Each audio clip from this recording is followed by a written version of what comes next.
India TV YouTube channel को subscribe करें और बेल आइकन दबाएं। कश्मीर पर एक और बड़ी खबर आ रही है। कश्मीर मीटिंग पर सरकार ने प्रेस रिलीज जारी की है। मीटिंग में प्रधानमंत्री मोदी ने कहा, कश्मीर में जमीनी स्तर पर लोकतंत्र मजबूत होना चाहिए। डिलिमिटेशन जल्द पूरा होगा ताकि जम्मू कश्मीर में जल्द ही विधानसभा चुनाव हो सके।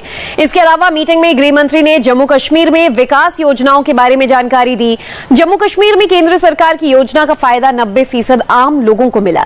कश्मीर के कई बड़े रोड प्रोजेक्ट्स पूरे हुए हैं। 2 एम्स और 7 मेडिकल कॉलेजेस तैयार किए जा रहे हैं। इसके अलावा जम्मू कश्मीर में इंडस्ट्री विकास के लिए 28,400 करोड़ की आर्थिक मदद की जा रही है, जिससे 4.5 लाख नई नौकरियां मिलेंगी। कश्मीर में विकास की रफ्तार तेज हुई है। कश्मीर पर 3.5 घंटे चली मीटिंग में प्रधानमंत्री ने दिल की बात की, जिसका असर मीटिंग से निकलने के बाद हर एक नेता के चेहरे पर भी नजर आया।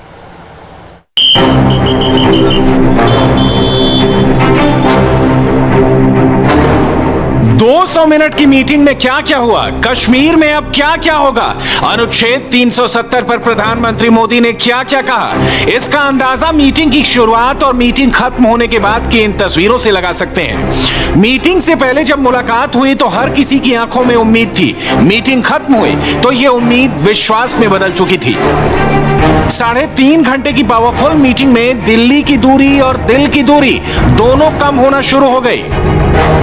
प्रधानमंत्री ने कहा he wanted to hear the people, the representatives, जो लोगों के नुमाइंदे हैं। उन्होंने कहा मैंने बहुत जल्दी इसको किया होता, लेकिन चूंकि कोविड था, कोविड करके नहीं कर सके पहले। और उन्होंने कहा जूं ये डिलिमिटेशन की प्रोसेस में सब लोग पार्टिसिपेट करिए, उसके बाद दूसरा फेज होगा इलेक्शन का और हम लोकतंत्र बहाल करना चाहते हैं वहाँ। वही तो हिंदुस्तान की डेमोक्रेसी की ब्यूटी है। और आश्वासन यही दिया गया है कि this is the road map towards going towards the election, delimitation complete हो जाए, इलेक्शन हो जाए। और कहा स्टेटहुड वी आर कमिटेड, वो भी बहाल करेंगे, टाइम आने पे वो भी बहाल करेंगे। प्रधानमंत्री मोदी के साथ इस मुलाकात को लेकर जितना सस्पेंस देश भर में था, उतने ही कंफ्यूजन में जम्मू कश्मीर के 14 नेता भी थे। जैसे ही फोटो सेशन के बाद मीटिंग का दौर शुरू हुआ, सारे नेताओं ने यही पूछा कि क्या यह मीटिंग किसी खास एजेंडे के तहत किसी खास मुद्दे के लिए बुलाई गई। तो वहां मौजूद गृह मंत्री अमित शाह ने इससे साफ मना कर दिया। प्रधानमंत्री मोदी ने भी कहा कि जिसको जो बोलना है वो खुलकर बोल सकता है, ना बोलने की कोई टाइम लिमिट है और ना ही कोई एजेंडा है। इस मीटिंग की आखिरी लाइन कश्मीर के लिए सबसे बड़ी हेडलाइन है, क्योंकि पीएम मोदी ने कश्मीर से कहा है, लेट्स मूव अहेड, अभी आगे बढ़ना है। जो सुनने की कैपेसिटी थी, मेरे ख्याल से सबसे बड़ी बात आज की मीटिंग में वही लगी कि there was no intervention to each other. जो सिलसिले से जिन लोगों को बोलना था उनको विदाउट इंटरप्शन जो भी तरीके से उन्हें बात रखी वो प्राइम मिनिस्टर साहब ने सुनी। और बाद में जो उन्हें अपना रिस्पांस दिया, उन्होंने भी इन लीडरों के साथ, इनके दुख दर्द के साथ या जम्मू कश्मीर के लोगों के दुख दर्द के साथ अपने आप को जोड़ते हुए कहा, लेट अस मूव अहेड। प्रधानमंत्री आवास में हुई इस बैठक में हर एक नेता ने अपने अपने दिल की बात कही। किसी के दिल में कश्मीर का विकास था, किसी के दिल में पूर्ण राज्य की मांग। तो वहीं महबूबा मुफ्ती चाहती हैं कि भारत को कश्मीर के सुकून के लिए पाकिस्तान से बात करनी चाहिए। मैंने उनको कॉम्प्लीमेंट किया, आपने पाकिस्तान से बात की, सीज फायर कराया, बहुत अच्छी बात है। इन्फिल्ट्रेशन कम हुई, बहुत अच्छी बात है। अब अगर जम्मू कश्मीर के लोगों को सुकून मिलता है, आराम मिलता है, उसके लिए अगर आपको पाकिस्तान से फिर बात करनी चाहिए। और जो ट्रेड जम्मू कश्मीर, चाहे रावलाकोट का हो, चाहे वो मुजफ्फराबाद रोड का, उड़ी मुजफ्फराबाद हो, जो ट्रेड हमारा रुक गया है, उसको चालू करने के लिए भी पाकिस्तान के साथ बात करनी चाहिए, क्योंकि उसमें काफ़ी लोगों का रोजगार है। और जम्मू कश्मीर में जो सख्ती है, जो पकड़ दकड़ है, जो मारपीट का माहौल है, जिस तरह से भी बात की नहीं होती है तो उसको UAPA लगाया जाता है। अभी कोई सांस ले नहीं पाता है, जर्नलिस्ट को तंग किया जाता है, सबको तंग किया जाता है। ये सख्ती बंद होनी चाहिए और जो जेलों में प्रिजनर्स हैं उनको रिलीज किया जाना चाहिए। खबरें तो ऐसी भी हैं कि महबूबा को मीटिंग में जोर का झटका भी लगा।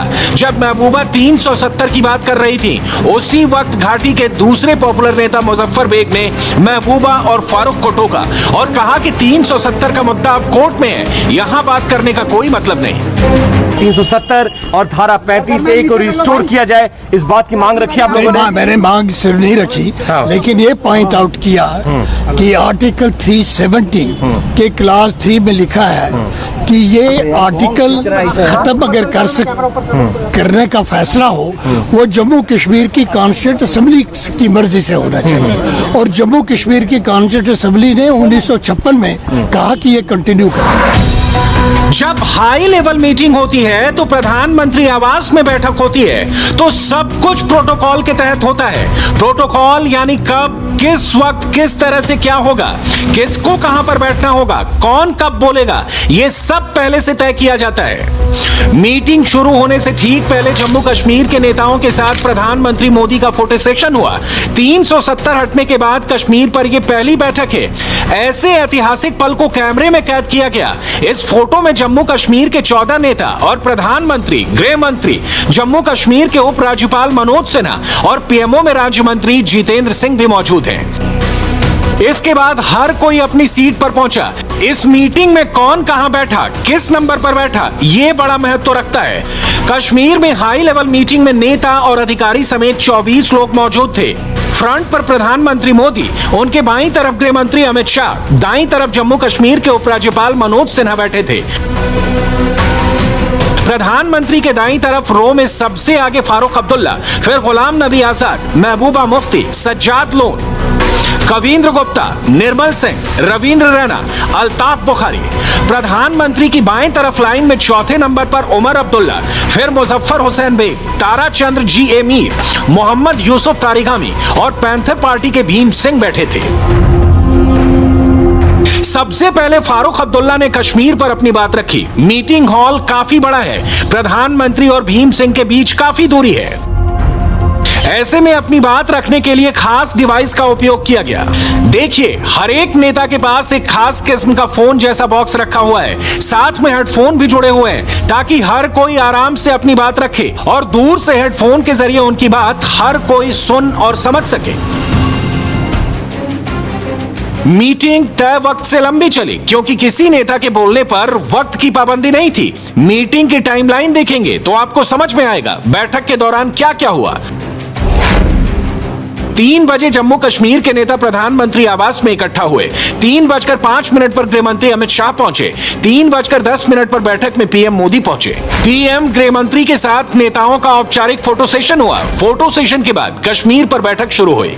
पीएमओ में राज्य मंत्री डॉक्टर जितेंद्र सिंह ने औपचारिक स्वागत किया। मीटिंग में सबसे पहले फारूक अब्दुल्ला ने अपनी बात रखी। फारूक के बाद सारे नेताओं ने अपनी अपनी बात रखी। सभी नेताओं के बोलने के बाद गृह मंत्री अमित शाह बोले। अमित शाह ने नेताओं के महत्वपूर्ण सवालों के जवाब दिए। आखिर में पीएम मोदी का संबोधन हुआ। प्रधानमंत्री ने राष्ट्रीयता, संविधान और जम्मू कश्मीर के विकास की बात कही। 3.5 घंटे के बाद ये मीटिंग अपने अंजाम पर पहुंची। कश्मीर पर सबसे बड़ी बैठक में एक बात एकदम क्लियर कर दी गई। आर्टिकल 370 और 35A पर सरकार अपना फैसला वापस नहीं लेगी, लेकिन बैठक में यह भी बताया कि सरकार कश्मीर के विकास और शांति के लिए हर मुमकिन कोशिश करने के लिए तैयार है। प्रधानमंत्री जी ने कहा कि जम्मू कश्मीर में लोकतांत्रिक प्रक्रिया से जुड़े अगले महत्वपूर्ण कदम यानी विधानसभा चुनाव की तरफ हमें मिलकर जाना है।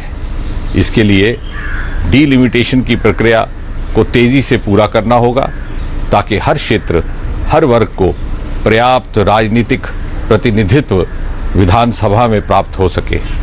विशेष रूप से दलितों, पिछड़ों, जनजातीय क्षेत्रों के साथियों को एक उचित प्रतिनिधित्व देना आवश्यक है।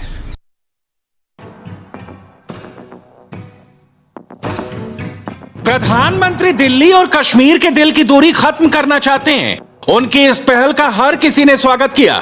370 हटने के बाद पहली बार कश्मीरी नेताओं से मुलाकात हुई, लेकिन उमर अब्दुल्ला ने साफ कर दिया कि अगर वाकई दूरियां कम करनी है तो मुलाकातों का सिलसिला कम नहीं होना चाहिए।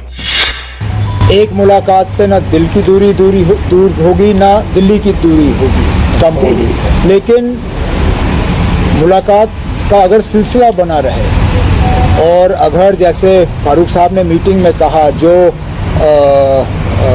एक मिसट्रस्ट का माहौल बना हुआ है, जो विश्वासघात हुआ है, जो विश्वास की अब कमी रही है, उसको अगर दुरुस्त किया जाएगा तो मुझे लगता है जो वज़ीर आज़म साहब ने कमिट किया है कि दिल की दूरी और दिल्ली की दूरी दोनों वो दूर करना चाहेंगे, तो उसमें शायद कुछ हद तक वो सफलता प्राप्त करेंगे।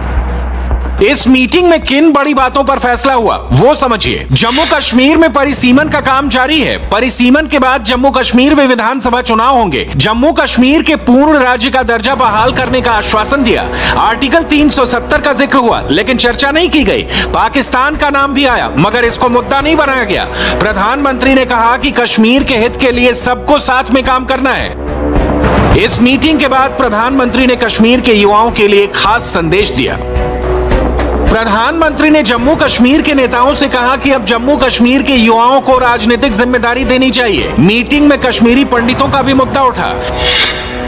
30 साल से वो बाहर हैं, बहुत सारे जम्मू में भी हैं, कश्मीर में भी हैं कुछ, लेकिन अधिकतर बहुत बड़ी संख्या जो है वो बाहर है। ये हमारी मौलिक ड्यूटी है, सरकार की तो बनती है, लेकिन जम्मू कश्मीर के हर एक राजनीतिक दल और नेता की ये मौलिक जिम्मेदारी है कि वो कश्मीर के पंडितों को वापस लाएं। कश्मीर पर मीटिंग के बाद जो रिएक्शन है, जो बयान है, उससे साफ है कि कश्मीर अब आगे बढ़ चुका है। आर्टिकल 370 कल की बात हो चुकी है। कश्मीर को अब बीते हुए कल नहीं, बल्कि आने वाले कल की फिक्र है, जिसको संवारने की जिम्मेदारी पीएम मोदी के कंधों पर है। एक ब्रेक के लिए रुकेंगे और लौटेंगे इस वक्त की हेडलाइंस के साथ। नमस्ते, मैं हूं मीनाक्षी जोशी। वीडियो और खबरों से अपडेट रहने के लिए India TV YouTube channel subscribe करें, बेल आइकन दबाना ना भूलें। जुड़े रहें इंडिया टीवी के साथ।